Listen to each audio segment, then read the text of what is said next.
Fire, flint, language, machines. In the face of crises, humanity adapted. We became warriors, explorers, builders, dreamers flying forward, in control of a changing world. 45 in Paris, the highest temperature ever recorded. Hurricane Zeta, the world's worst Category 6 storm, is just now. Thousands of residents are preparing for yet another night without power. Flooding earlier in the week in parts of all concerns will turn to the Baltic. Firestorms began in central Latvia, but suddenly spread to 8 Baltic nations that had The price of fresh water rose again today in the London Stock Exchange, hitting an all-time high. I'm old enough to remember what that world used to be like. We had places we belonged, country, community, family. Floods have ravaged 50% of global shipping ports, threatening food supply chains. The population continues to riot in the streets. Militaries to fortify their borders using... At what point does a country stop being a country? One failed state became a dozen, and now there's millions of refugees headed every direction, except home. Estimated 1.2 billion people have been displaced by this shocking chain reaction. We call ourselves nopads, the non-patriotic, stateless warriors fighting for our survival. The world's non-patrioted finds itself choosing sides between Russia and the United States in their Caught quest between for the vital last two superpowers as they circle each other, fighting for resources, threatening to draw us into a new kind of war.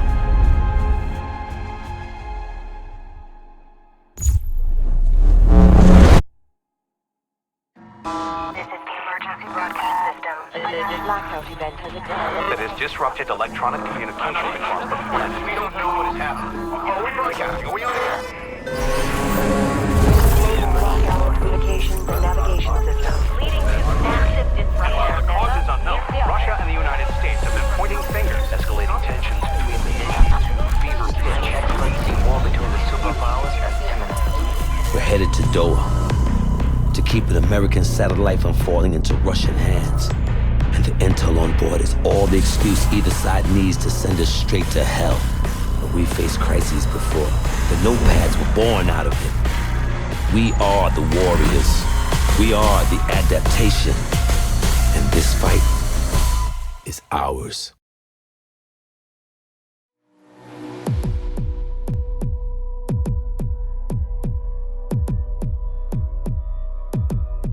It's enough.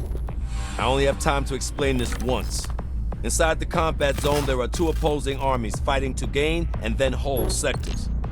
The fight continues until one side runs out of reinforcements and is forced to withdraw. That's it. Now, how do you gain sectors?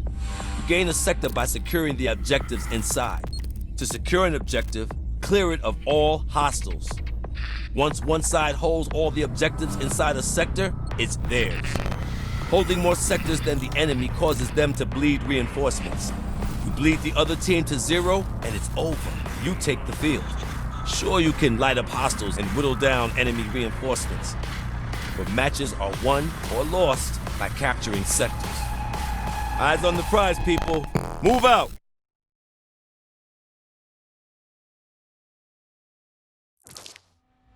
Heads up! New Cortex! U.S. forces in the vicinity! Wow. You think you can pass me through to him? I'll try! Hold on!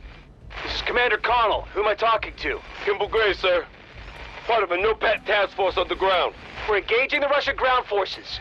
Unless you nopads want to get caught in the crossfire, I suggest you join us. We got a choice? When? Sending coordinates. See you on the field. So much for stopping a war.